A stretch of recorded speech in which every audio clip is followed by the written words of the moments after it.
사랑하는 교회 Great. 여러분, 반갑습니다. 오늘 하루도 수고 많으셨지요? 벌써 우리는 다시 만나는 교회라는 큰 목표를 가지고 네 가지 작은 주제로 10번째 만남을 가졌습니다. 반환점을 돌아 이제 꼬린 지점을 향해 달려가고 있다 할 수 있습니다. 강의를 준비하는 저에게는 참 유익한 시간이었는데 우리 교우들은 어떠셨는지 모르겠습니다.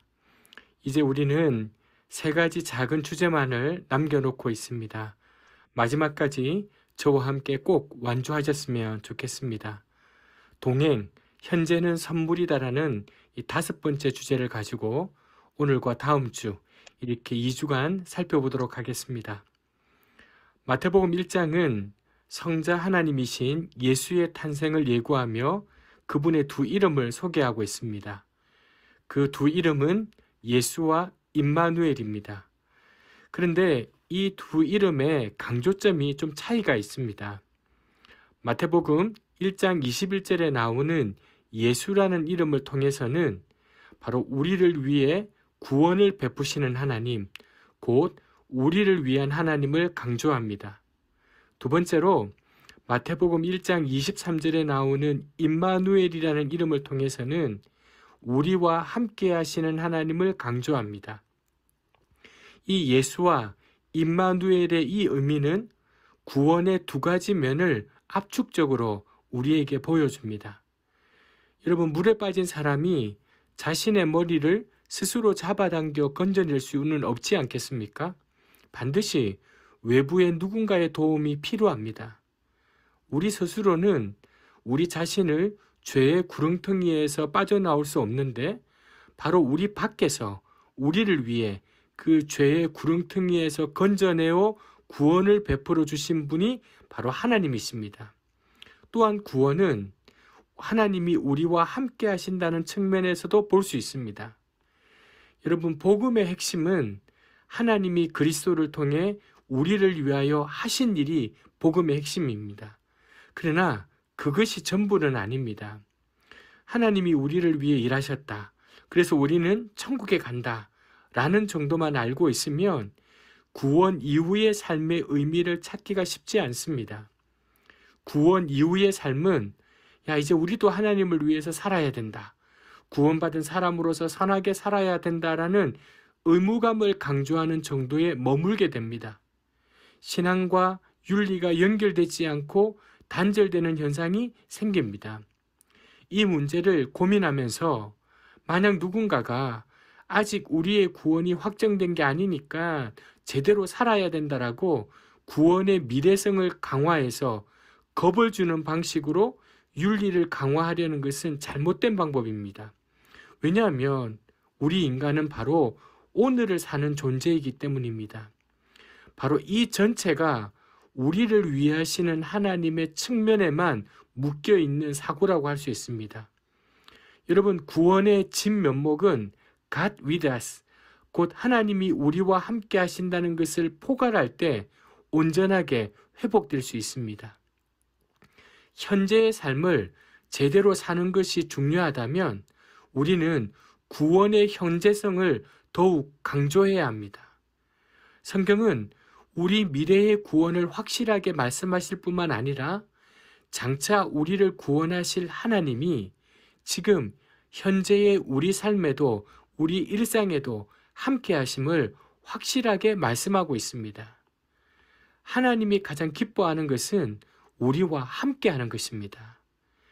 우리가 명절이나 부모님 생신 때 부모님을 위해 선물을 보내는 자녀들보다 부모와 함께 시간을 보내는 자녀를 아마 부모님은 더 기다리고 더 기뻐할 것입니다. 물론 그 선물이 어느 것이냐에 따라 다르겠지요. 여러분, 데살로니가 전서에서도 위하여와 함께가 나란히 등장합니다. 이 말씀을 한번 보십시오. 예수께서 우리를 위하여 죽으사 우리로 하여금 깨어 있든지 자든지 자기와 함께 살게 하려 하셨느니라. 여러분, 예수님이 우리를 위하여 죽으셨는데 그 목적이 뭐라고요? 우리와 함께 살기 위해서 그러셨다는 거예요.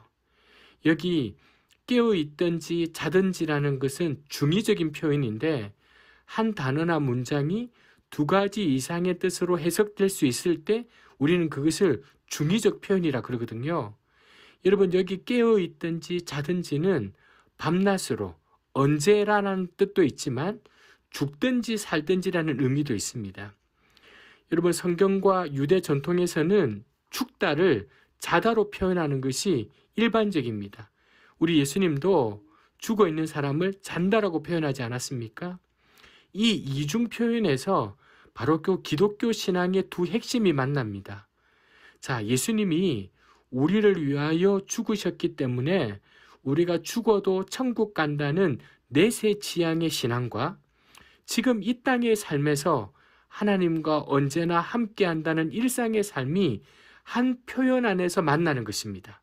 깨어 있든지 자든지 죽든지 살든지. 즉 사도 바울에게는 내세에 대한 소망과 일상의 삶은 언제나 하나였습니다.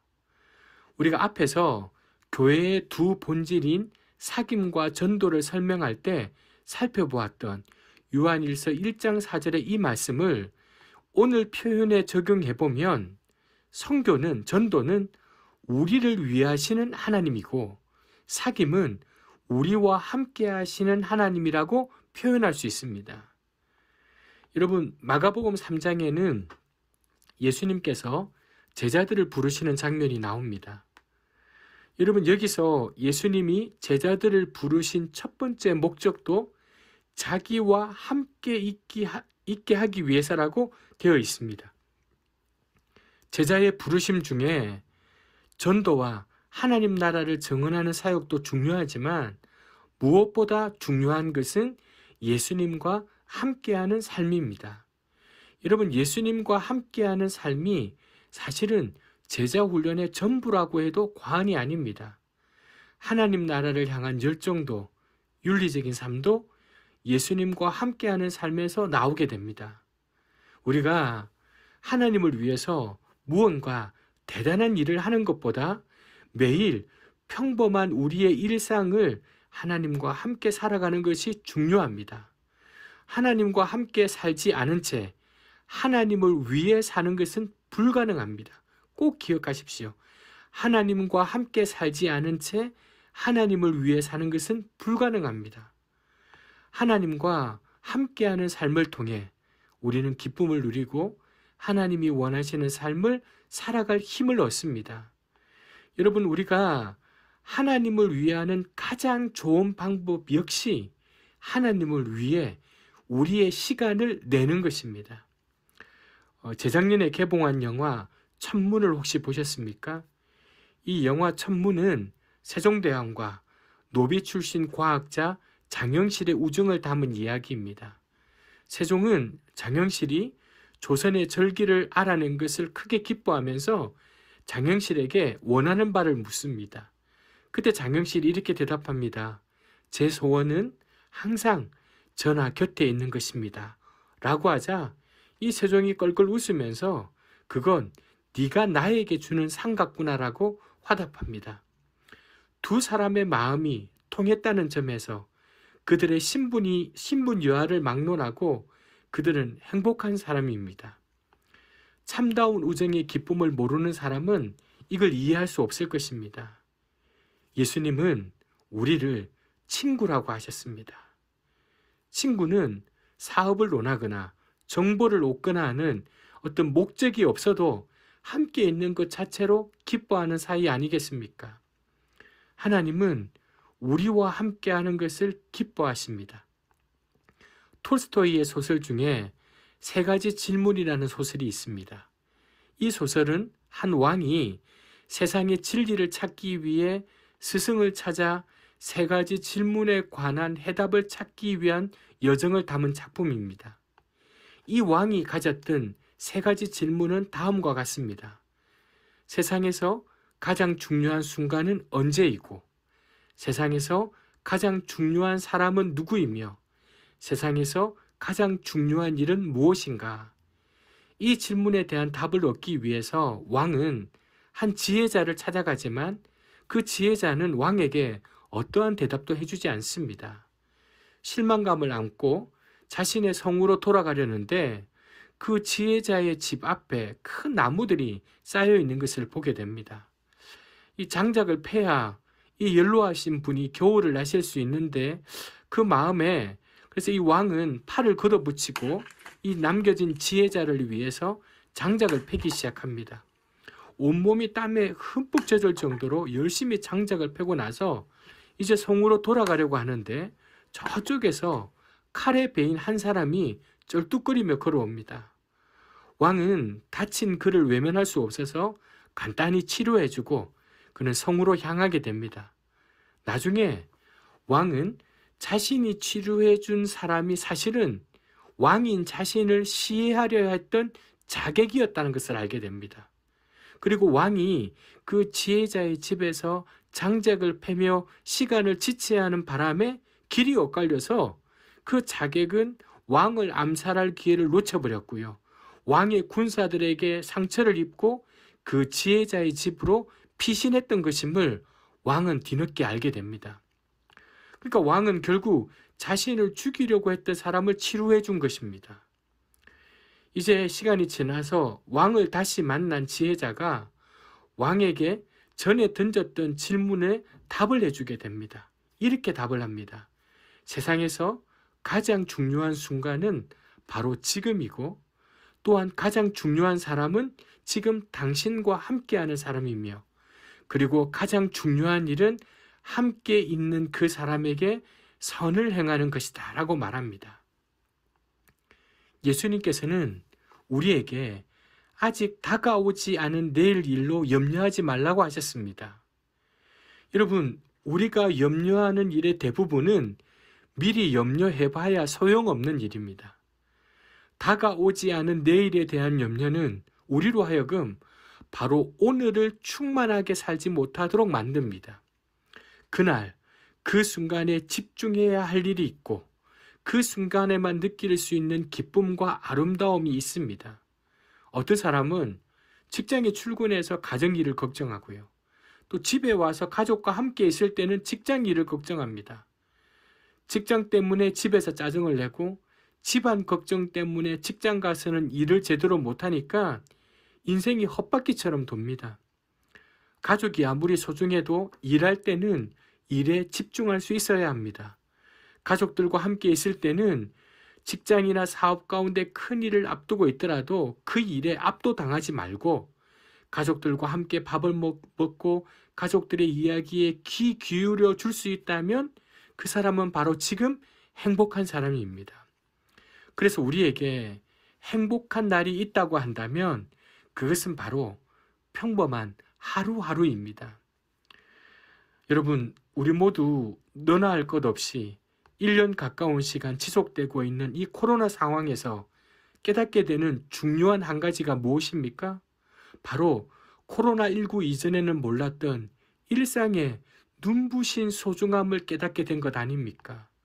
뭐 하나 딱히 거창할 것 없는 그 일상의 건조한 지속이야말로 가장 큰 은혜요, 가장 큰 복이었다는 사실을 우리는 뼈저리게 절감하고 있습니다.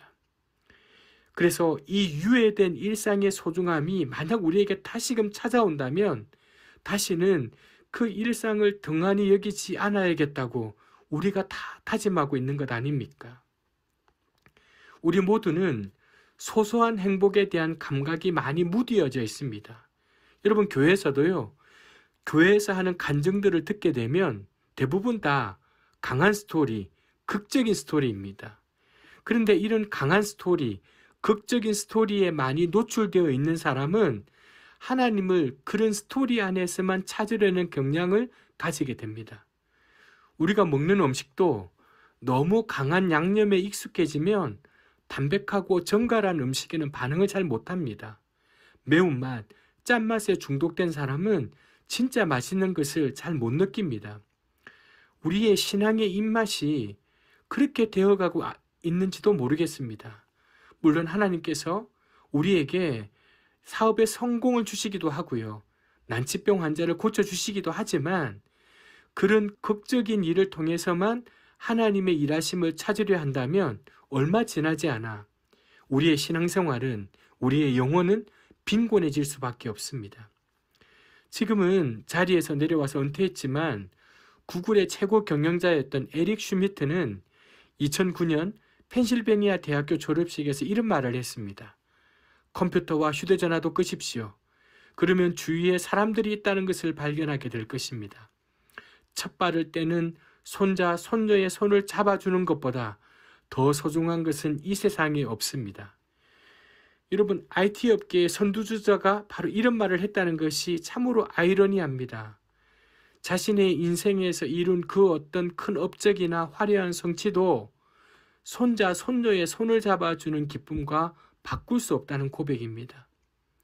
우리는 가족 간의 평범한 대화, 창문으로 비껴 들어오는 따뜻한 햇살, 나무 그늘이 우거진 길을 걷는 상쾌함, 분위기 있는 카페에서 커피 한 잔을 마시는 여유에서 삶의 아름다움을 느낄 수 있어야 합니다. 그러한 마음이 없으면 하나님이 우리를 늘 탄탄대로를 달리게 하셔도 인간은 행복할 수 없습니다. 창세기에서 야곱이 아버지의 집을 떠나서 광야에서 돌베개를 베고 잠을 자야 했던 밤에 하나님이 그와 함께 계심을 경험했습니다. 그리고는 이 야곱이 근사한 고백을 합니다. 이렇게 고백합니다. 여호와께서 과연 여기 계시거늘 내가 알지 못하였도다. 하나님이 계실 줄 전혀 예상하지 못한 환경에서 하나님의 임재의 경험, 하나님의 함께하심을 경험하는 것은 바로 이 야곱의 생의 중요한 전환점이 되었습니다. 이러한 하나님의 임재의식으로 충만한 예를 우리는 예수님에게서도 볼 수 있습니다. 예수님은 공중의 새를 보라 심지도 않고 거두지도 않고 창고에 모아 들이지도 아니하되 너희 하늘 아버지께서 기르신다라고 바로 하나님의 돌보심을 말씀하셨습니다. 예수님은 누구나 만나는 일상의 평범한 대상들이지만 예수님은 그 속에서 하나님의 임재를 경험하고 그 임재를 통해 하나님의 돌보심을 신뢰하신 것입니다. 여러분, 앞에서 살펴보았던 데살로니가 전서 5장 10절의 말씀에서 조금 더 읽고 내려가다 보면 우리는 우리가 너무나도 잘 알고 있는 한 말씀을 만나게 됩니다. 항상 기뻐하라, 쉬지 말고 기도하라, 범사에 감사하라. 그냥 이것을 우리가 윤리적인 요구로 읽으면 이 큰 부담이 되는 말씀입니다. 어떻게 모든 순간에 기뻐하고 기도하며 감사할 수 있을까라고 생각하면 이건 난감한 일이 아닐 수 없습니다. 그렇지만 바로 이 말씀을 10절 말씀인 깨어 있든지 자든지 주님과 함께라는 맥락에서 읽으면 상황은 달라집니다. 우리가 모든 순간에 기뻐할 수는 없습니다. 그러나 모든 순간에 기뻐하지 못할 수 있지만 우리는 매 순간 주님이 나와 함께 하심을 의식하며 살려고 노력할 수 있습니다. 혹 슬픈 일이 찾아오더라도 내가 주님 안에 있음을 기억하십시오. 슬픔도 외로움도 주님 안에서 경험한다면 우리는 주님이 주시는 기쁨과 위로를 만날 수 있습니다. 쉬지 말고 기도하라는 말이 어렵게 느껴지면 쉬지 않고 근심하는 상태를 한번 생각해 보십시오. 걱정이 있으면 밥을 먹다가도 운전을 하다가도 무슨 일을 하다가도 금세 근심이 찾아옵니다. 그때마다 주님이 나와 함께 계심을 기억하고 근심을 주님 앞으로 가져가면 하나님의 함께 하심을 보다 깊이 경험할 수 있습니다. 마태복음 1장에서 임마누엘은 예수님의 탄생과 관련되어 있습니다. 아기 예수님이 우리에게 오신 것은 하나님이 우리를 버려두지 않으시고 찾아와 함께 하신다는 표징입니다. 부활 후에 예수님이 제자들을 찾아오신 것도 그들과 함께 하시겠다는 약속을 지키신 것입니다. 우리가 그토록 중요하게 여기는 절기인 성탄절과 부활절도 바로 임마누엘이 핵심입니다. 마태복음 마지막 장에서 예수님은 지상에서의 마지막 명령을 내리십니다. 여러분, 우리가 잘 알고 있는 마태복음 28장의 이 마지막 명령, 지상 명령, 곧 예수님의 가장 중요한 명령이라는 별명이 붙은 이 당부도 마지막에 예수님이 함께 하시리라는 약속과 함께 우리에게 주어졌습니다. 예수님과 함께하는 삶 없이 그분의 일에 헌신할 수 없다는 사실을 다시 한번 확인하는 맥락입니다. 두세 사람이 내 이름으로 모인 곳에는 나도 그들 중에 있다라고 하신 말씀 역시 임마누엘의 약속입니다. 예수님은 우리 그리스도인들이 자신의 이름으로 모인 자리에 함께 하시겠다고 약속하셨습니다. 하나님은 각 개인의 삶에도 함께 하시지만 우리 공동체 가운데도 함께 하십니다. 우리는 이 믿음의 공동체를 통해 하나님의 임재를 풍성하게 누릴 수 있습니다. 그렇기 때문에 여러분들이 교회의 예배와 모임에 참여할 때 미리 마음으로 준비하고 하나님의 임재를 사모하셔야 합니다. 비록 지금 우리가 요즘은 비대면으로 가정에서 큰 소리로 찬양을 부르지 못하지만 우리가 찬양할 때 하나님이 내 목소리를 듣고 계신다는 확신으로 임하셔야 됩니다. 여러분의 그 가정에서도 미리 정성을 다해 하나님의 임재를 사모하셔야 합니다. 대표 기도를 들으면서 함께 기도할 때 또는 개인적으로 여러분의 침묵 가운데 기도할 때 하나님 앞에 솔직한 마음을 드리고자 노력하십시오. 미리 설교자를 위해서 기도하고 말씀 가운데 찾아오실 하나님을 사모하십시오. 우리가 함께 드리는 이 주일의 예배와 모임을 통해 하나님의 임재를 우리는 경험할 수 있습니다. 또한 우리는 아둘람이라는 소그룹 모임을 통해서 우리는 함께 하나님의 임재를 누릴 수 있습니다. 오늘은 여기까지입니다. 함께 해주신 교우 여러분 고맙습니다. 평안한 밤 되십시오.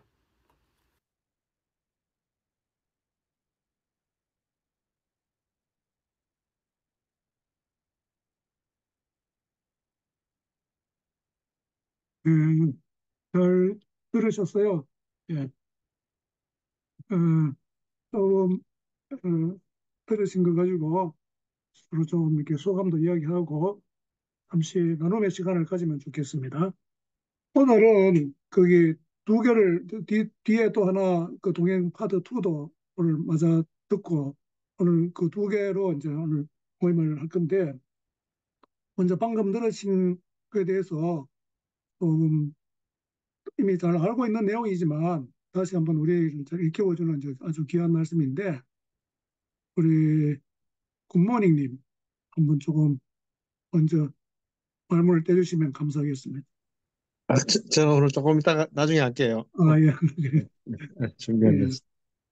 예, 그러면은 예, 우리 이 교수님 가능하겠습니까? 예, 제가 저녁을 먹고 바로 왔더니만은 살짝 좀 돌았네요. 예, 뭐, 참, 정말 중요하고 또, 늘 되새겨야 되는 그런 이제 말씀이라고 생각이 됩니다. 그러니까, 하나님과 함께 있는 거, 그것이 이제 모든 그 후에 삶이나 활동의 어떤 그런, 어, 동력이 될 수 있다. 이게, 정말 맞는 말씀인데, 또 좀 잊어버리는 것 같아요. 잊어버려가지고는 또 혼자 또 열심히 살다가 또 아이고 또 이게 아니구나 해가지고 또 돌아와서 관계를 새롭게 하고 또 하나님의 말씀을 통해서 그 하나님의 사랑을 늘 체험하는 이게 참 어, 중요하다 이런 생각이 듭니다. 예. 예, 그거는 이제 파트 2에서 이제 또 이게 자세하게 이제 그 설명을 하고 있으니까 좀 뒤에 가서 또 이야기를 나누도록 하고요.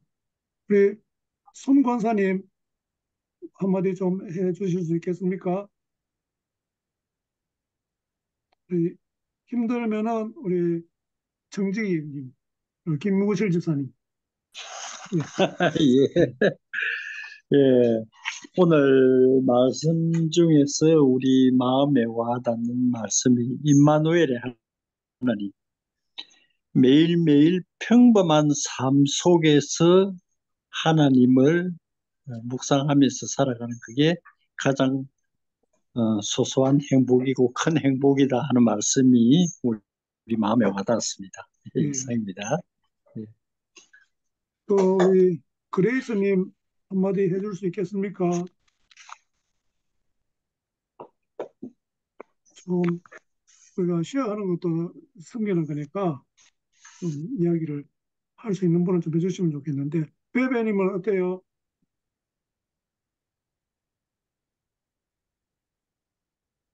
예, 그러면 우리 아무래도 예, 베베님 좀 이야기해 주시고, 예. 오늘은 그냥 공부라기보다는 설교 시간에 설교 말씀 듣는 것 같이 익숙한 그런 그러게요. 말씀이라 가지고 음, 그 평상시에 제가 생각하고 있는 거 하고 굉장히 이렇게 같은 말씀을 많이 하셔서 공감을 음, 많이 하면서 들었습니다. 예. 우리 그레이스님은 어떤 느낌이 예, 있었습니까? 예, 저도 뭐 늘 생각하고 묵상하는 게 하나님과의 관계, 예, 그분하고 교제하는 거. 그 이제 설 지내지 않았습니까?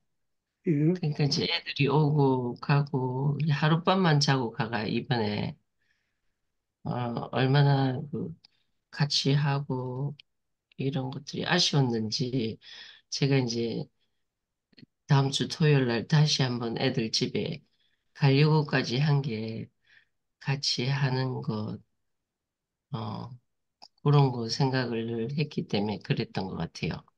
예, 하여튼 제일 중요하다고 생각하는 그 부분을 오늘 또 이야기를 듣고 해서 좋았습니다. 예. 네.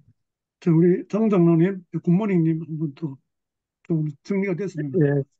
예, 예, 저도 뭐 앞에 그 예수와 임마누엘의 그 이름을 속에서 우리 죄를 구속하시고 우리 함께 하신 늘 함께 한다는 그런 부분들을 어, 자주 잊어버리는 것 같아요. 함께 한다는 걸 머리는 알지만 또 삶 속에서는 잊어버리고 내 마음대로 이렇게 하다가 또 문득 돌아오면서 다시 돌이키고 이렇게 하는 것들을 보면서 정말 임마누엘 하나님 그분을 다시 한번 이렇게 기억해야 되겠다. 이렇게 오늘 이렇게 모임 이렇게 참여하는 것도 참여가 그런 의미 함께 하는 것의 그게 아닌가 이런 생각이 들고 또 이렇게 나눔을 통해서 또 이렇게 풍성해지는 것 같습니다. 네, 이상입니다.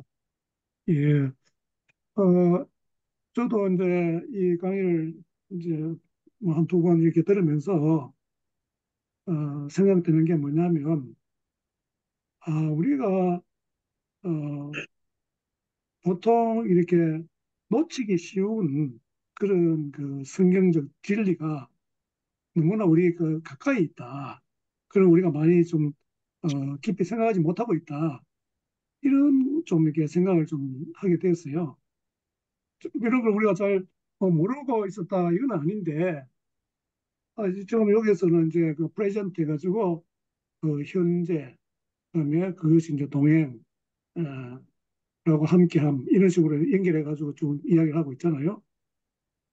그 저는 우리 기독교 신앙에 있어서 뭐 과거적인 측면, 현재적인 측면, 미래적인 측면을 보통 시간적으로 이제 그렇게 크게 이제 구분하잖아요.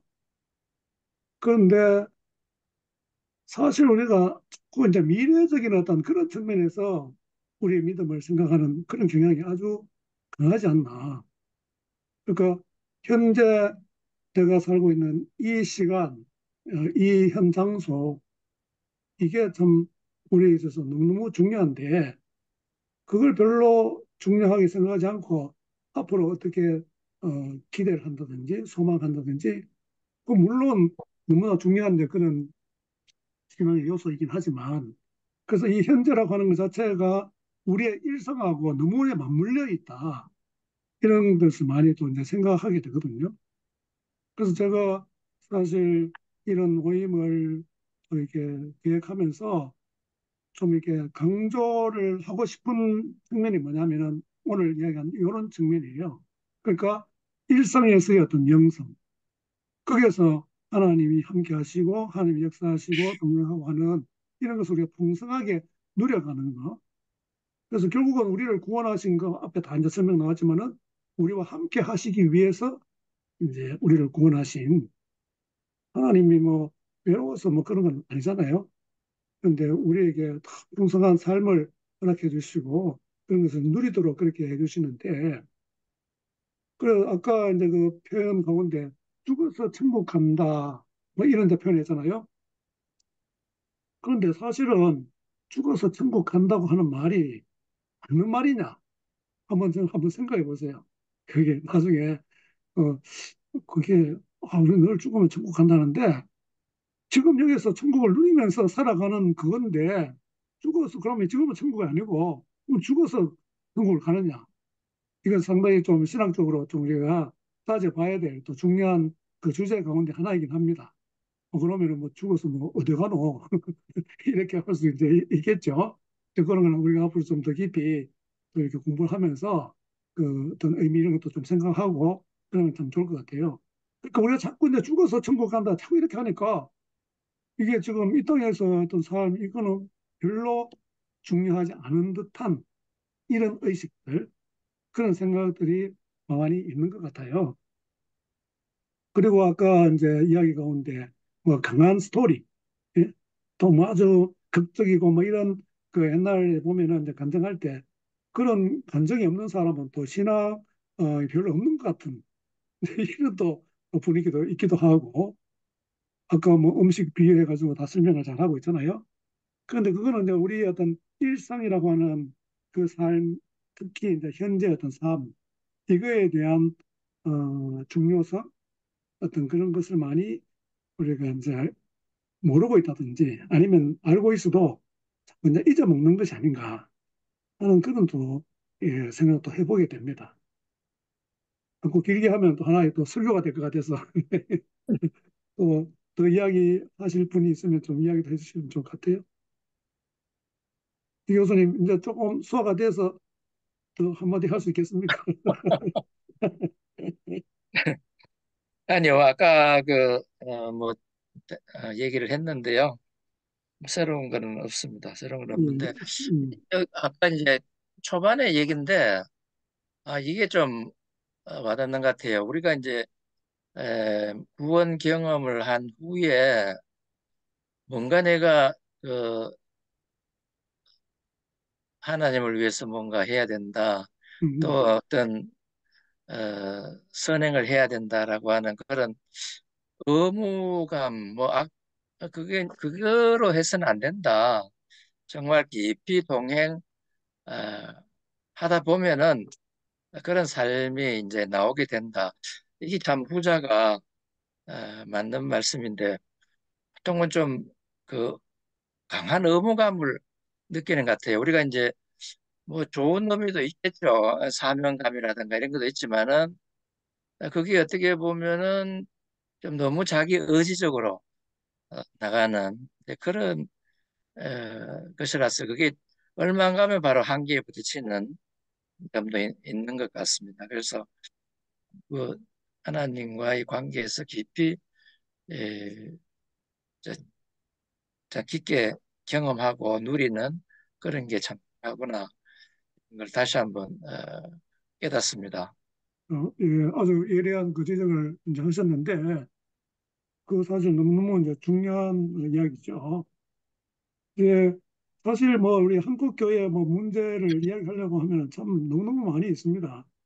오늘 낮에도 우리 그 김무실 집사님, 이제 손영희 권사님 이제 부부잖아요. 그 집에 가서 제가 오늘 한 시간 반 정도 한 2시간 가까이 아마 있다가 온 것 같은데 그 이야기하는 주로 주제가 뭐냐면 교회의 어떤 문제점, 특히 이제 목회자들에 대한 그런 이야기들을 많이 이제 했는데 저는 목사이기 때문에 오히려 목회자를 욕할 수 있다고 저는 이제 보거든요. 마저를 다 포함해가지고. 그 의외로 우리가 이제 은혜의 종교라고 이렇게 하면서도 은혜라고 하는 그런 측면을 많이 이제 놓쳐버려요. 그 은혜는 또 은혜에 대한 것도 우리가 앞으로 더 공부를 하면은 하는 이제 그 함의가 있고 또 개념이 있다는 걸 이제 이해는 이제 하게 될 건데, 근데 그것이 일단 우선이 돼야 되는데 자꾸 어떤 거기 교회의 어떤 봉사 또 사역 또 그런 어떤 분리된 어떤 그런 것으로 그래서 주님과 함께 있는 그거 자체 속에서 자연스럽게 그런 모습들이 드러나야 되는데 어떤 우리 행위라든지 어떤 윤리 이런 것이 또 별개의 어떤 뭔가를 해야 되는 듯이 이렇게 교회에서 가르치기도 하고 많은 성도들이 그렇게 오해하고 있는 부분들이 많이 있는 것 같아요. 그래서 그거는 우리가 늘 좀 염두에 두고 우리의 삶의 어떤 현재성이 이게 얼마나 중요한가, 하나님과의 관계에서 중요한가 이런 것을 늘 이렇게 좀 생각하면서 살아가는 우리가 되면 참 좋겠다 이런 또 생각을 해보게 됩니다. 여기 한번 송 박사님은 뭐 이야기 하실 게 없습니까? 이야기 하실 형편이 안 되십니까? 예. 자, 그러면은 우리가 어, 동행 파트 2를 듣도록 하겠습니다.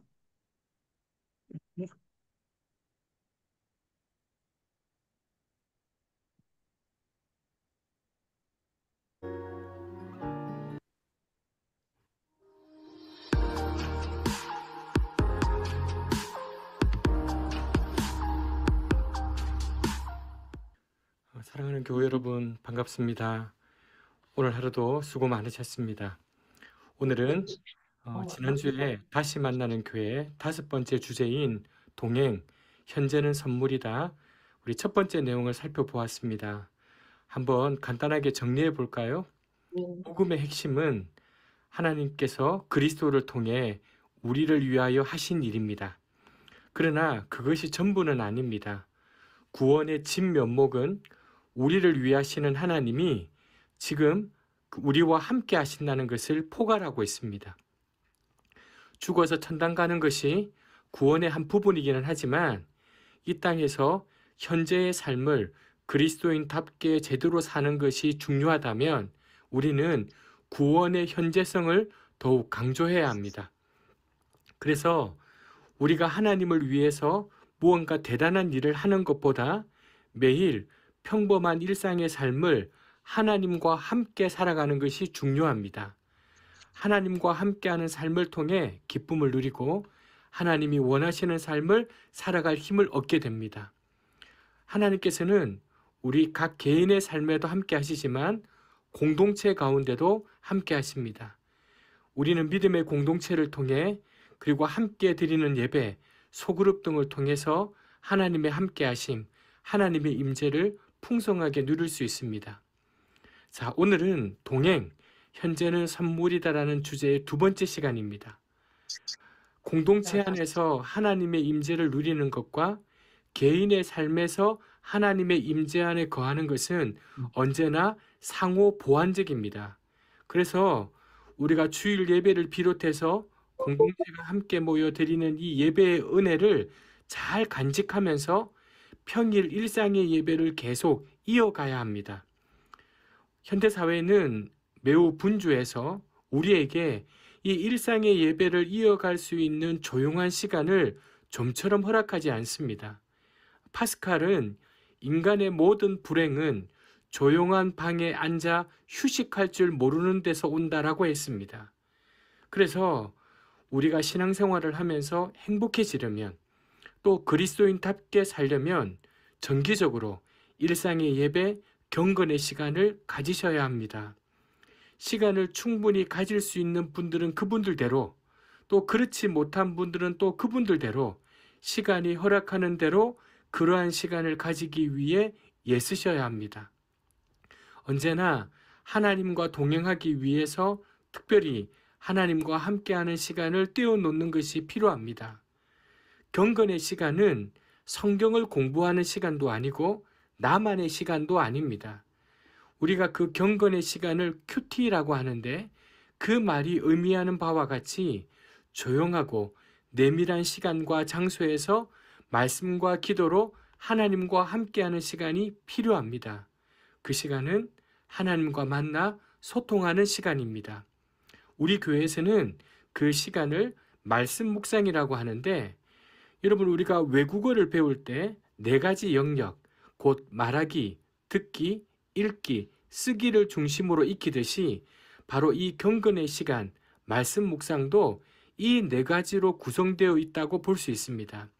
첫째, 말하기입니다. 성경을 펼치기 전에, 말씀을 묵상하기 전에 잠시 기도합니다.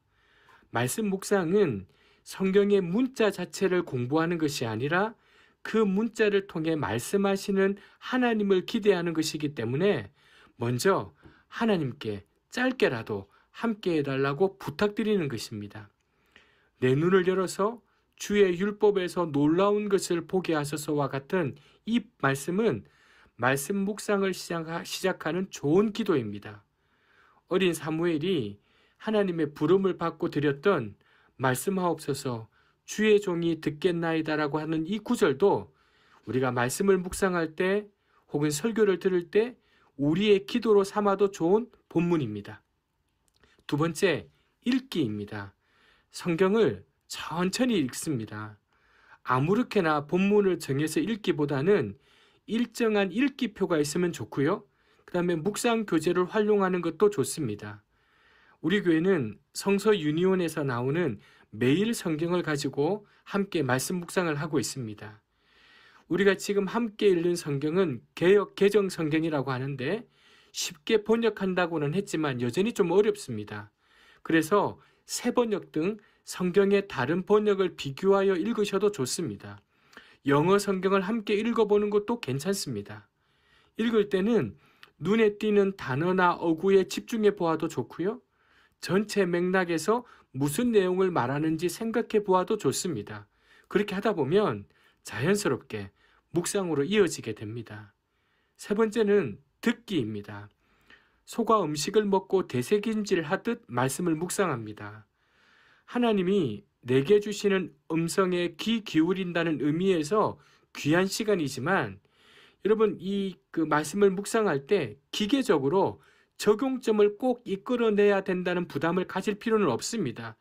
내가 오늘 이 말씀을 묵상해서 반드시 실천할 내용을 한 가지는 가져야지라는 부담감을 갖고 말씀을 묵상할 필요는 없습니다. 이 시간에 그냥 성경을 천천히 소리내어 몇 번씩 읽는 것도 좋은 방법입니다. 구약에서 묵상하다라고 번역된 단어는 낮은 소리로 읊조린다라는 뜻입니다. 본문을 서너 번 낮은 소리로 읊조리기만 해도 그것은 훌륭한 묵상입니다. 네 번째, 쓰기입니다. 사람은 무언가를 기록할 때 사고가 촉진되고 묵상이 깊어집니다. 사실 기록해 둔 것만 남는다는 말도 있지 않습니까? 이 쓸 때 본문을 요약해도 좋고요. 성경 본문에 대한 질문을 적어도 좋고 떠오르는 감상을 자유롭게 기록해 두어도 좋습니다. 때로 하나님께 편지를 쓰시거나 시를 써보고 싶을 때도 있을 것입니다. 본문을 정리해서 표나 그림으로 표현해 보는 것도 가능합니다. 별로 쓸 내용이 없을 때는 그날 본문 중에 한 절을 그대로 옮겨 쓰고 말씀 묵상을 마쳐도 좋습니다. 마지막으로 말하기입니다. 말씀 묵상은 기도에서 시작해서 기도로 마칩니다. 먼저 그날 주신 말씀에 대하여 응답하는 것이 중요합니다. 그것은 성경을 읽다가 떠오른 기도 제목을 놓고 기도하는 것입니다. 그리고 그 밖에 기도해야 할 제목들을 놓고 또 기도합니다. 이때 하루의 스케줄을 잠시 들여다보면서 모든 일 가운데 함께 하시기를 기도하기도 하고요. 그날 만날 사람들을 위해서 기도하는 것도 좋습니다. 마지막으로 이 말씀 묵상 경건의 시간 가운데 함께 해주신 하나님께 감사드리고 하루의 삶을 하나님께 의탁하는 것으로 마칩니다. 여러분, 이 말씀 묵상의 시작은 30분을 하나님께 맡기는 것이고 말씀 묵상의 마침은 하루의 삶을 하나님께 맡기는 것입니다.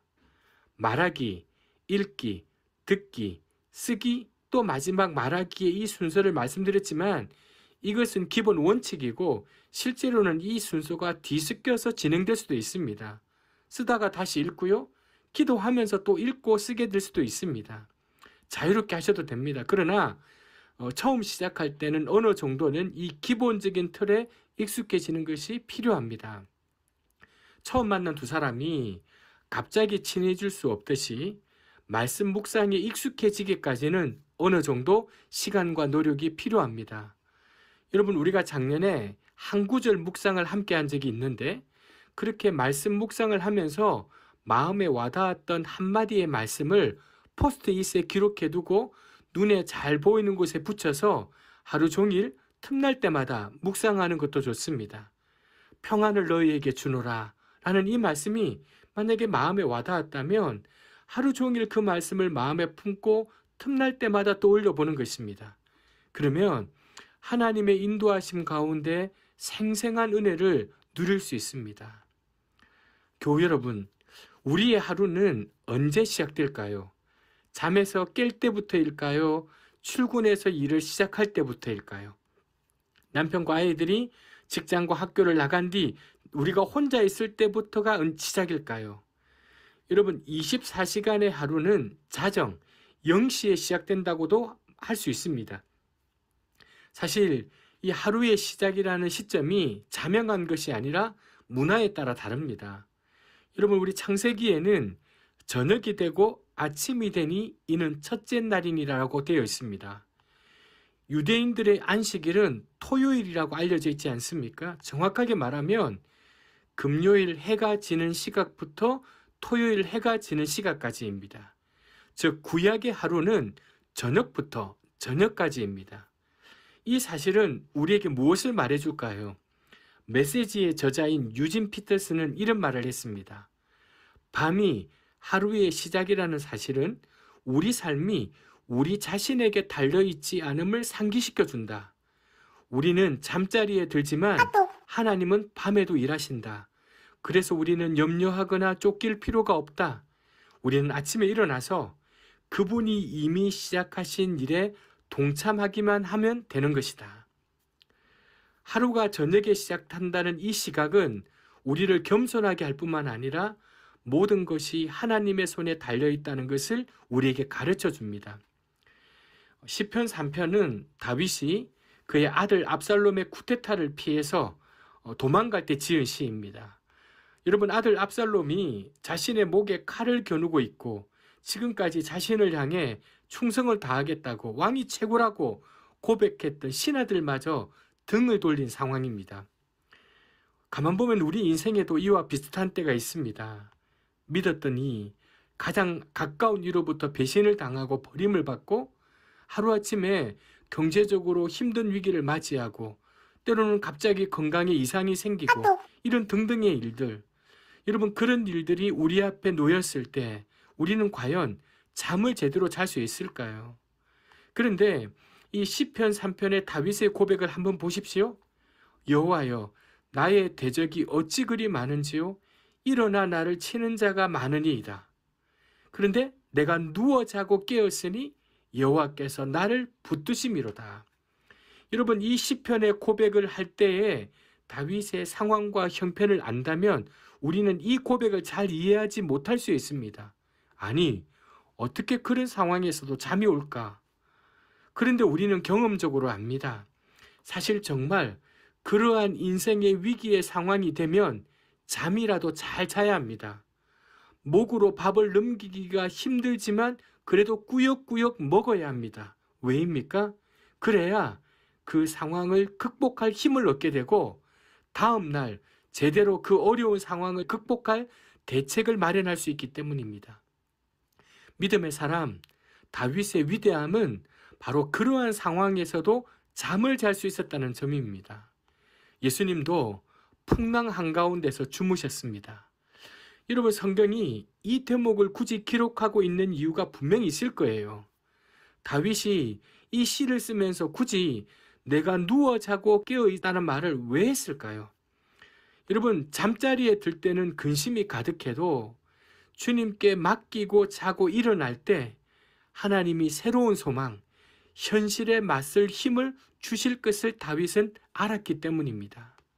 그 뒤에 이어지는 다윗의 고백, 천만인이 나를 애워싸 진친다 하여도 나는 두려워하지 아니하리이다 라는 이 고백은 바로 하나님께 맡기고 잠을 잔 사람이 가질 수 있는 담대함입니다.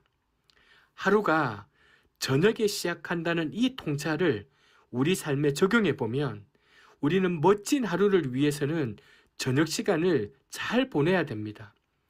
사도 바울은 분을 내어도 죄를 짓지 말며 해가 지도록 분을 품지 말고라고 했습니다. 우리는 하루 종일 몸에 쌓인 노폐물을 씻어내기 위해 자기 전에 세수를 하고 샤워를 합니다. 그런데 우리 영혼에도 샤워가 필요합니다. 해가 지도록 분을 품지 말라는 것은 온갖 부정적인 감정과 스트레스로 인해 우리의 영혼이 더럽혀진 채로 잠자리에 들지 말라는 것입니다. 제가 가끔 제 아내에게 듣는 잔소리이기도 하는데요. 잠들기 직전까지 일을 하거나 텔레비전이나 핸드폰을 보곤 합니다. 사실 이것은 영적으로 별로 좋지 못한 습관입니다. 잠들기 30분 전, 1시간 전에는 모든 분주한 일을 내려놓고 차분하게 하루를 정리하는 것이 좋습니다. 이 시간에 말씀 묵상을 해도 좋습니다. 아침에 말씀 묵상을 하신 분들은 이 시간에 간단하게 기도하고 지난 하루를 돌아보면 좋겠습니다. 바로 이것이 곧 영혼의 샤워입니다. 주님과 함께 잠들고 주님과 함께 깨어 활기찬 하루를 시작하면 얼마나 좋겠습니까?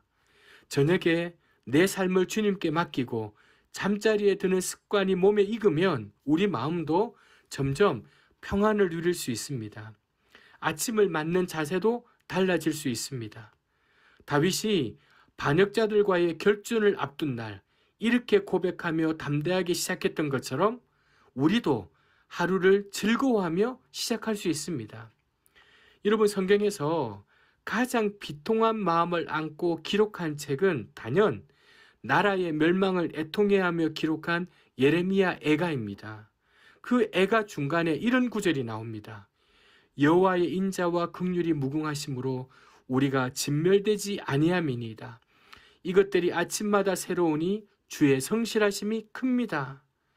여러분, 우리가 잘 알고 있는 찬송가 393장 오 신실한 신주라는 이 찬송가가 바로 이 구절을 배경으로 나온 찬송입니다. 그 찬송가 후렴 부분에 보면 날마다 자비를 베푸시며 라는 가사가 나옵니다. 영어로는 이렇게 되어 있습니다. 매일 아침 새로운 자비를 경험하는 삶. 바로 이것은 힘든 삶의 여정 가운데 하나님의 신실하심을 경험한 신앙 선배들의 고백입니다. 물론 우리의 현대인의 아침 시간은 대체로 분주합니다. 미처 풀리지 않는 필요로 몸이 무거울 수도 있고요. 그날 일에 대한 부담으로 마음이 무거울 수도 있습니다. 하지만 하나님과 동행하는 사람은 매일 아침을 새로운 자비로 맞이할 수 있습니다. 출근해서 직장에서 일하는 시간이나 학교에서 공부하는 시간도 소중합니다. 몇 년 전부터 워라벨이라는 신조어가 등장했습니다.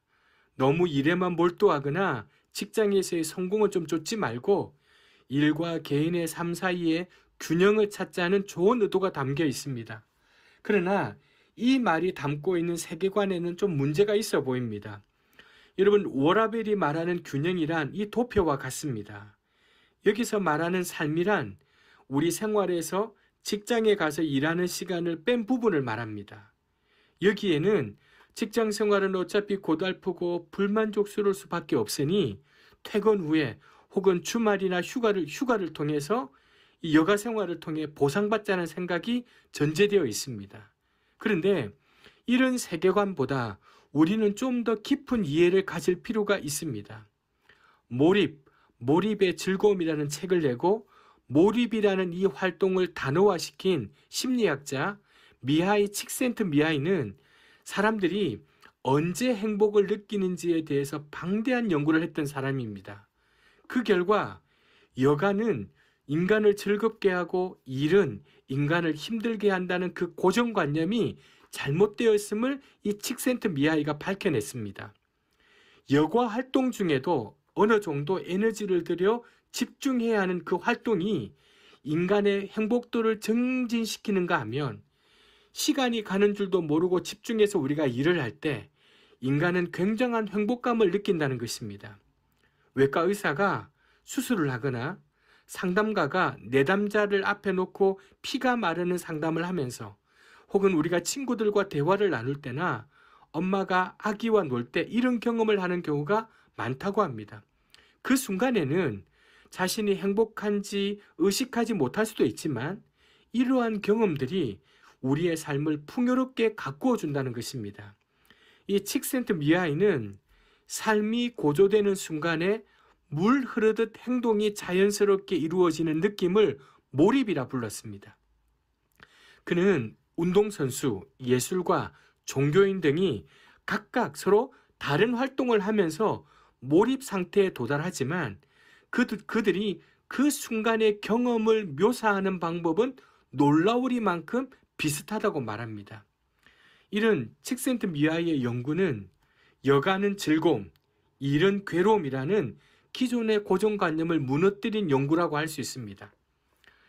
여러분, 평균적인 우리 인간의 삶이 30%의 잠과 20%의 여가활동, 그리고 50%의 일로 이루어진다고 말을 할 때 절반 이상에 해당하는 이 일을 배제하고 우리가 20% 미만의 여가 활동에서만 즐거움을 찾는다는 것은, 행복을 찾는다는 것은 사실 현실적이지 않아 보입니다. 여러분, 이러한 이해는 성경적인 노동관과도 궤를 같이 한다 할 수 있습니다. 많은 그리스도인들이 노동은 저주의 결과라고 말합니다. 물론 우리 인간이 노동을, 일을 좋아할 수 없게 된 것은 저주의 결과인 것은 맞지만 일 자체가, 노동 자체가 저주는 아닙니다. 죄의 영향력은 일과 직장의 의사결정 구조나 문화, 분배의 방식 등 일과 관련된 모든 부분에 얽혀 있습니다. 여기에는 만몬을 숭배하는 마음, 사람보다 돈을 더 중요시하는 태도, 능률을 위해 사람을 이용하거나 사람을 희생시키는 문화 등이 섞여 있습니다. 그러나 여러분, 그리스도의 은혜로 구원받는 우리 그리스도인은 일의 영역에서도 창조의 아름다움을 회복하시는 하나님을 신뢰합니다. 예수님은 병자를 고치신 뒤에 내 아버지께서 이제까지 일하시니 나도 일한다고 말씀하셨습니다. 예수님의 이 땅에서의 일은 하나님의 창조의 아름다움을 회복하는 일이었습니다. 우리가 일과 영성에 대한 보다 체계적인 공부가 필요하겠지만 주님과 동행하는 하루를 소망하면서 이 일을 그 영역에서 제외시켜 놓는 것이 옳지 않다는 사실만큼은 분명히 알고 있어야 합니다. 우리 주님은 우리 인간의 삶을 총체적으로 회복시키시며 그 일은 그 회복의 영역에서 아주 중요한 영역입니다. 그래서 조금 전 보았던 그 워라벨이 말하는 이 균형의 도표는 이렇게 바꾸어지는 것이 사실 좀 더 정확하고 건강한 세계관이라고 할 수 있습니다. 우리의 삶의 총체적인 영역 속에 일이 있다는 것입니다. 그래서 여러분, 우리가 일하는 현장에 복이 깃들려면 쉼을 소중히 여겨야 합니다. 워라벨을 부르짖는 현대 직장인들의 아우성을 교회는, 우리 목회자들은 귀담아 들어야 하는 대목입니다. 나의 몸과 정서, 그리고 관계를 소중히 여기는 사람은 쉼의 중요성을 압니다. 그래서 수고하고 무거운 짐진 자들에게 내게 와서 쉼을 누리라는 이 예수님의 이 말씀이 우리에게 얼마나 복된 말씀인지 모릅니다. 이제 5번째 강의를 마무리하겠습니다. 여러분, 철학의 역사에서 교부 아우구스티누스는 시간에 대해 진지한 성찰을 했던 첫 번째 인물로 꼽힙니다. 그는 과거와 미래에 관해서 과거는 이미 흘러가고 없는 것이며 미래는 아직 오지 않았기에 역시 없는 것이다 라고 했습니다. 여러분, 우리가 언제 줄 거예요? 라는 말에 내일 줄게, 내일은 꼭 줄게 라고 대답해 놓고는 다음날 찾아가서 달라고 하면 야, 내일 준다고 했잖아 라고 한다는 이 해묵은 농담이 결코 농담만은 아닐 수 있습니다. 내일이라는 시간을 우리가 살 날은 결코 없습니다. 또 다른 오늘이 있을 뿐입니다. 그래서 이 아우구스티누스는 과거는 기억할 뿐이고 미래는 기대할 뿐이며 우리가 사는 것은 언제나 현재라고 하면서 엄밀한 의미에서 세계의 시간은 과거의 것에 관한 현재, 현재의 것에 관한 현재, 미래의 것에 관한 현재다라고 말합니다. 여러분 혹시 보셨는지 모르겠지만 영화 About Time은 이 아우구스티누스의 이러한 통찰을 현실적으로 잘 보여준 영화라 할 수 있습니다. 모태솔로인 주인공 팀은 21살이 되던 해에 아버지로부터 놀랄만한 가문의 비밀 한 가지를 듣게 됩니다. 바로 그 가문의 남자들이 시간 여행, 시간을 되돌릴 수 있는 능력이 있다는 것입니다. 이 능력을 이용해서 팀은 과거로 돌아가서 사랑하는 여인과 결혼하는 데 성공합니다. 이미 다른 남자가 있는 여인인데 그 이전으로 돌아가서 접근하는 것이죠. 이런 능력을 사용해서 파탄이 난 여동생의 결혼도 되돌리고요. 그런데 하나를 되돌려 놓으니까 또 다른 하나가 움켜져 버립니다. 동생을 잘못된 결혼으로부터 구하고 현재로 돌아오니까 사랑하는 딸이 없어지고 아들로 바뀌어 있더라는 식입니다. 여러분, 이 영화에 아주 중요한 포인트들이 많지만 이러한 과정을 거쳐서 팀은 시간과 인생에 대해서 하나씩 배워나갑니다. 그 아버지, 죽음을 앞둔 아버지와 대화하는 장면도 우리에게 큰 감동을 주는데요. 바로 이런 겁니다. 우리가 사는 모든 평범한 날은 사실 우리가 함께 시간 여행을 하는 날들입니다. 그래서 우리가 할 수 있는 것은 최선을 다해서 이 멋진 시간들을 음미하는 것입니다. 결국 시간이 지나고 나면 우리가 가장 그리워할 것은 평범한 하루일 것입니다. 그러기에 우리는 지금 이 순간에 온전히 충실해야 합니다. 그러면 우리 삶의 가장 소중한 선물은 현재라는 것을 알게 됩니다. 영어의 프레젠트는 현재라는 뜻도 있고 선물이라는 뜻도 있지 않습니까? 지난주에 말씀드렸던 나에게 가장 소중한 사람은 지금 나와 함께 있는 사람이라는 그 톨스토이의 말을 실천에 옮기면서 살면 어떨까요? 여러분, 오늘 이 강의를 지금 어디서 듣고 계십니까? 퇴근하는 차 안에 계십니까? 아니면 식탁에서, 소파에서, 아니면 또 여러분 어디에 앉아서 이 강의를 듣고 계십니까? 혹시 가까이에 가족이 있다면 한번 안아주실까요? 손을 잡을 수 있는 사이라면 따뜻하게 손을 좀 잡아주시고, 등을 살며시 두드려 줄 수 있는 사이라면 등을 두드려 주셔도 좋고요. 따뜻한 눈빛을 보낼 수 있는 사이라면 따뜻하고 포근한 눈빛을 건네주셔도 좋겠습니다. 만약 멀리 떨어져 계시다면 이 강의가 끝난 다음에 따뜻한 전화라도 한번 해보시면 어떨까요? 미루지 말고 한번 해보시죠. 가끔 저희 아이들 어릴 때 사진을 아내랑 함께 봅니다. 그리고 깔깔 웃습니다. 그때 아이들과 함께 했던 시간들이 너무도 그립습니다. 그래서 저는 속으로 다짐하지요. 나중에 오늘을 돌아보며 후회하지 않도록 더 사랑해야지, 더 함께 해야지. 기억하십시오. 우리는 현재를 살 뿐입니다. 오늘도 함께 해주셔서 고맙습니다. 평안한 밤 되십시오.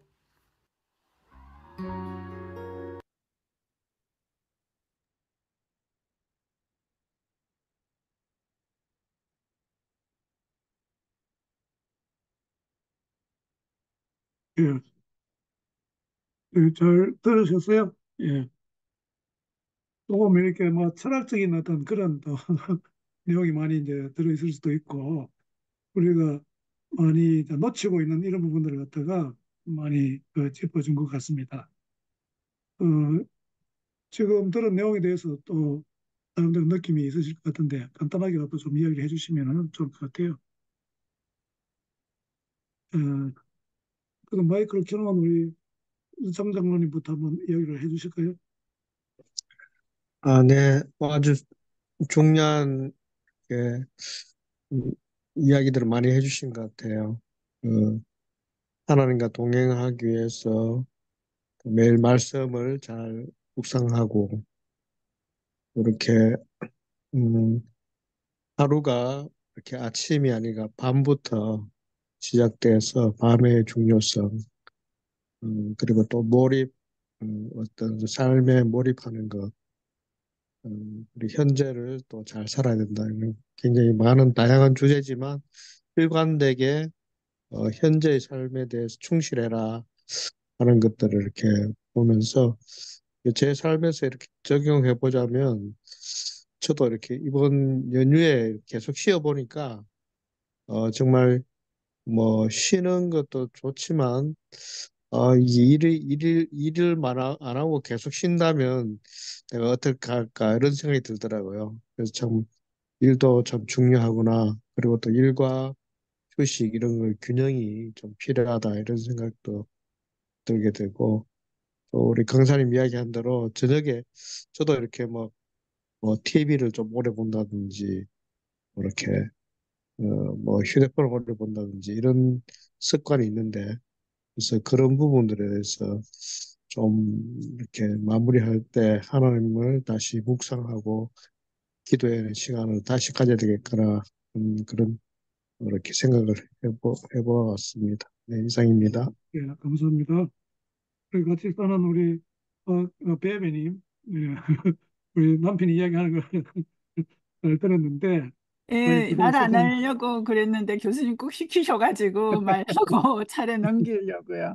근데 아는 내용이지만 이분이 정리를 잘 해주시는 게 참 좋고 또 새롭게 이렇게 더 와닿았던 게 저녁에 하루가 시작되는 거를 우리 삶이 우리에게 달려있지 않다고 그렇게 얘기를 하면서 염려 말고 그분이 시작한 일에 우리는 동참하면 된다는 말이 굉장히 좀 와닿았고요.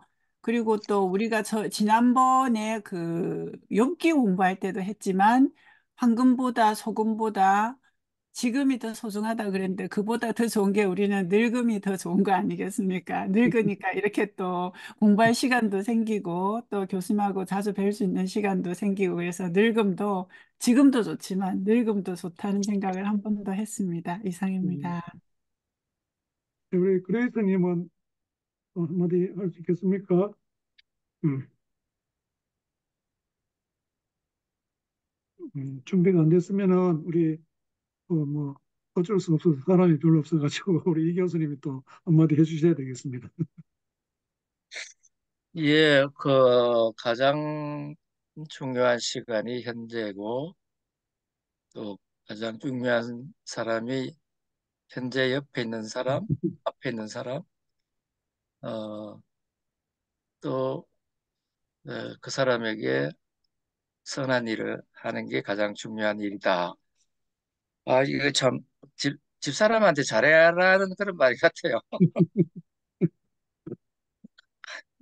바로 옆에 있는 사람, 이제 뭐 다 직장도 떠나고, 뭐 아이들도 떠나고, 집사람밖에 없는데, 사람이 그렇게 중요하다, 이렇게 잘 생각을 안 해본 것 같습니다. 그래서, 아, 참, 집사람한테 잘해야 되는구나. 그런 걸 다시 느끼게 됐습니다. 예, 우리가 참 진짜 소중한데 그 소중함을 모르고 살아가는 것이 의외로 많은 것 같아요. 예, 그뭐 이제 방금 이야기한 듯이 그런 부분도 있고 뭐 내가 일하고 있는 그 삶의 현장이라든지 뭐 가족이라든지 뭐 친구라든지 어떤 우리 교회라고 하는 어떤 그 공동체라든지 여러 가지가 이제 있는데 우리가 늘막 너무 그런 거 다 의식하면서 뭐 그래가지고는 좀 피곤 할 수도 있는데 이제 이런 걸 들으면서 또 생각이 나는 것은 그게 이제 그게 너무 그것도 익숙해져 가지고 또 그러면 또 안 되겠지만은 조금 이렇게 그 영적으로 좀 더 민감할 수 있으면 좋겠다. 이런 좀 생각은 또 해보게 되거든요. 그리고 특별히 이제 시간에 대해서 이야기를 하다 보니까 이게 상당히 철학적인 어떤 그런 또 사고 어떤 고민을 하지 않을 수 없는 뭐 이런 부분도 있고 참 그게 쉽지 않은 것 같아요. 우리가 똑같은 공간에서 똑같은 시간대에서 살고 있다 할지라도 각자가 이렇게 어, 또 경험하는 거, 또 배워가는 거 이게 너무너무 이게 차이가 이게 많이 나는 것 같아요. 저는 이제 밤에 이제 일을 하다 보니까 여기서 이야기하는 거하고 많이 이제 안 맞을 수가 있는데 어, 저는 뭐 지금 밤에 일하는 게 늘 뭐 콜이 있는 것도 아니고 이제 어떨 때는 좀 이렇게 피곤하고 힘들 때가 있긴 있지만 저는 뭐 그게 이게 내가 왜 지금 이런 일을 하고 있지, 이 나이에 이런 그 생각을 해본 적은 없어요. 오히려 제가 그것을 오히려 좀 누린다고 해야 되겠나? 뭐 좀 이제 그런 측면도 없잖아 있고, 그 좋다. 그래서 또 우리 이제 이 교수님도 다 이제 동년배고 이렇게 하고 이제 그런데 보면은 나이가 들수록 이게 조금 이제 그런 것을 이렇게 경험해 갈 때, 지금 내가 그냥 단순히 이제 나이가 들어서 사람들이 뭐 늙은이 취급하고 뭐 태물과 같은 이제 이런 의식을 갖는 게 아니고 오히려 지금이 인생에서 제일 좋을 때다 하는 이제 그런 생각을 좀 이렇게 할 때가 가끔 있고, 또 우리 또 신앙의 선배들이 또 그렇게 고백하는 것을 제가 또 듣기도 하고 읽기도 해가지고, 나도 지금 잘못 살고 있는 것은 아니구나 하는 좀 그런 또 생각도 하고 있습니다. 예, 오늘 좀 더 많은 사람들이 참여해서 이런저런 이야기를 하면 참 좋겠는데, 어, 어쨌든 이제 오늘 그 다룬 주제가 이게 좀 평이한 그런 주제 같으면서도 굉장히 중요하고 또 신앙적인 차원에서 우리가 많이 놓치고 있는 부분들이 아닌가 하는 그런 좀 생각을 해보게 됩니다. 그래서 우리가 이런 또 강의를 듣고 또 여기 이야기되고 있는 것들이 많은 것들을 또 함축해서 이야기를 하고 있잖아요. 그래서 그걸 또 우리 삶 가운데 잘 이렇게 적용하고 실천하고 그렇게 해서 한마디로 좀 더 풍성한 그런 그리스도인의 삶을 살면 좀 좋겠다 하는 그런 생각을 해보게 됩니다. 또 말씀하실 게 있으면 좀 더 하시고 없으면은 좀 아침 기도하고 마치면 좋을 것 같습니다. 예, 우리 그레이스님 한마디 하시면 좋겠습니다. 아니, 그때 마친다 해서 켰습니다. 저는 그래도 그래도 이제 느낌이 오늘요, 있을 거니까. 말씀 두 번째대로 좀 잘 못 살지 않았나? 그, 그런 생각이 좀 많이 들어서 지금부터라도 이제 날마다가 오늘인 예를 들면 제가 음식을 참 못하는데 그런 거에 좀 더 어, 열심히 해야 되겠다. 그런 생각. 아니, 그래도 과거에 비하면은 아주 뭐 감독의 발전을 했고 네, 예, 그렇습니다. 예. 네. 같이 사는 입장에서 뭐 많이 노력했고 지금은 아무 그 불만이 없습니다. 사실 제가 한 가지 이야기 하자면 신대원 같이 다닐 때 집에 가서 와이프 꺼야 돼. 꺼야 돼. 밥을 꺼야 돼. 먹자 하는데 제가 계속해서 밥을 사 먹자 이렇게 이제 사 먹고 들어가자 했는데 나중에 그 뜻을 잘 몰랐던 것 같아요. 처음에는 이제 그랬는데 밖에서 먹는 게 더 맛있고 했는데 지금은 그렇지 않습니다. 네, 그러면은 우리 그레이스님 한번 기도해 주시고 우리 마치도록 하겠습니다. 네. 날마다 오늘로 그렇게 살아가길 원합니다. 과거나 미래를 너무 어, 염려하고 생각하기보다는 날마다 열심히 살면서 우리의 하나님이신 예수님, 성령님 품고 또 그분 안에 안겨서 이렇게 아름답게 살기를 소망하며 예수님 이름으로 기도합니다. 아멘. 아멘. 아이고 수고하셨습니다. 수고하셨습니다. 우리 다음 주에는 감사합니다. 욥기를 이제 또 어, 그대로 이제 정리 겸 해가지고 이제 마무리하도록 하겠습니다. 그리고 이제 3월 첫째 주, 그다음에 4월, 5월 해가지고 6개월 동안은 그 이제 공공신학을 전공한 최경환 선생이라고 그분이 성경에 나타난 그 공공신학에 대한 그런 내용들 가지고 책도 써냈기 때문에 이제 그 선생님 모셔가지고 또 이렇게 또 우리의 또 여러 가지 지평을 넓혀가면 좋겠다 이렇게 생각합니다.